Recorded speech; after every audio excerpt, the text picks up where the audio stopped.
This is KGW News at noon. You know, this is a citywide problem. It's a tragedy that it's gotten this bad. For weeks, we've been reporting on the growing frustration in Old Town over crime, trash, and public camping. Cultural organizations in this area want city leaders to figure out the best way to fix the problems.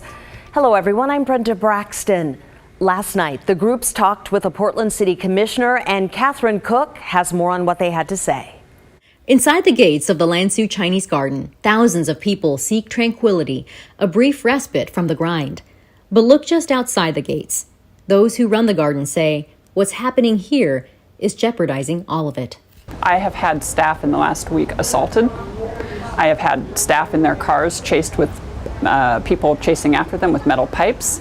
We had somebody die on the streets right next to Lansu. Elizabeth Nye is executive director at Lansu. She says they've hired private security to police the area, and nonprofits have agreed to clean the sidewalks. Jobs Nye believes the city should be doing. You know, this is a citywide problem. It's a tragedy that it's gotten this bad. Portland City Commissioner Mingus Mapps is responding to Lansu's plight. On Thursday, Mapps met with Nye and directors of 3 other cultural institutions in Old Town. The meeting was in response to a joint letter the director sent to Mapps and other city and county leaders asking for help. I will have succeeded in helping them when I actually change the reality on the ground. When I get that trash picked up, when I get people who are currently sleeping on the streets and in need of mental health care inside in shelter and connected to mental health service providers. Mapps says his office has already asked police to increase patrols in Old Town. He's also looking ahead to the city's fall bump to ask for some public safety reforms, including hiring more police officers. And we literally do not have enough police officers to respond to all the 911 calls that we have. Right now, we're losing about 12 officers a month to retirement or going to some other bureau. Mapps says he'll also push to expand the police bureau's behavioral health unit and supports expanding Portland's street response.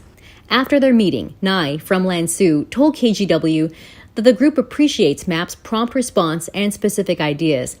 However, she said, we are concerned that many of these initiatives, which are connected to the fall bump budgeting process, still means that Old Town will need to wait until March 22nd at the soonest for many of these to begin. To that end, Nye noted this problem is older than this year and says it's discouraging that it took this letter to start seeing action.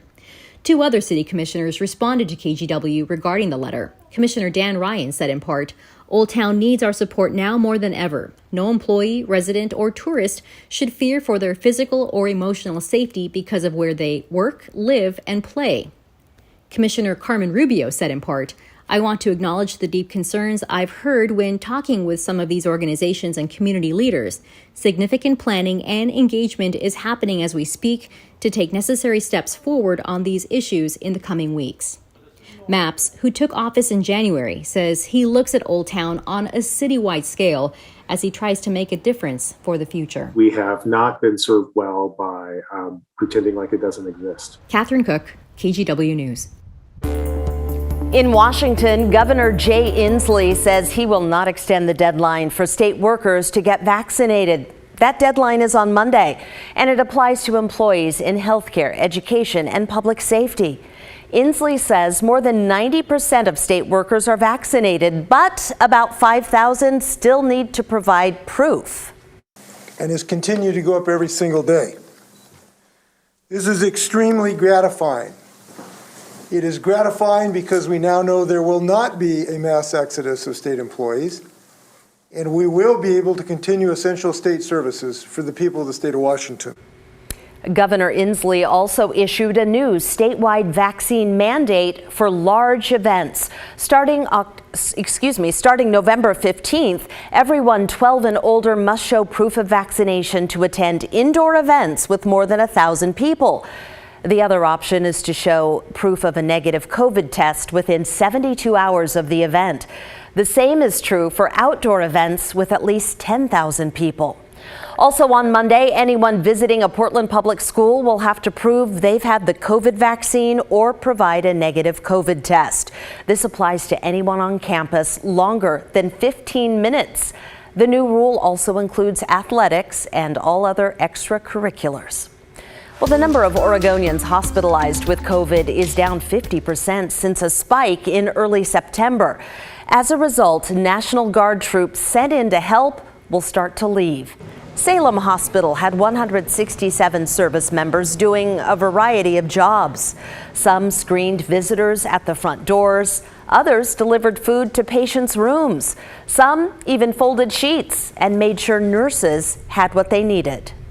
So having the National Guard here has just been instrumental in terms of our morale. They've offered a sense of protection. They've helped us navigate this crisis. It's been just quite frankly overwhelming for all of us. Across Oregon, 1,300 Guard members helped out in 50 hospitals. By the end of this month, troop levels will be cut in half, with almost all of them gone by mid-November. Well, Clark County public health officials say Vancouver Lake is safe again. This summer, toxic blue-green algae kept swimmers away. The algae can make people sick and can be deadly for pets.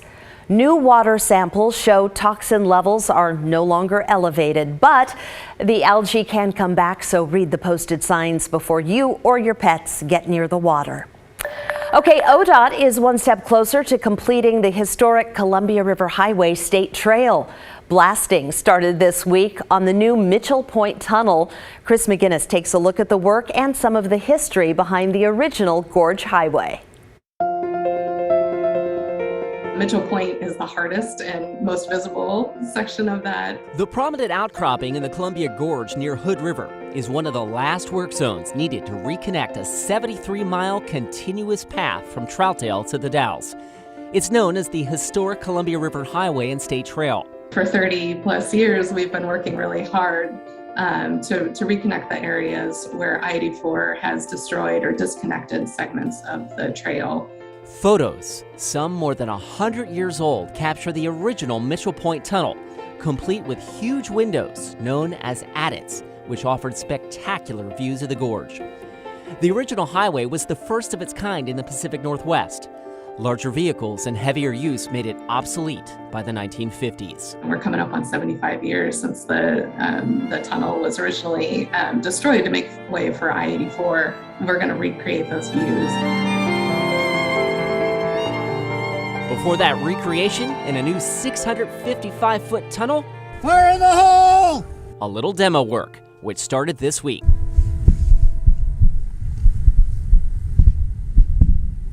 There's a lot of moving pieces, and it's a big lift to do some blasting, especially at Mitchell Point, where everything is basically on top of each other.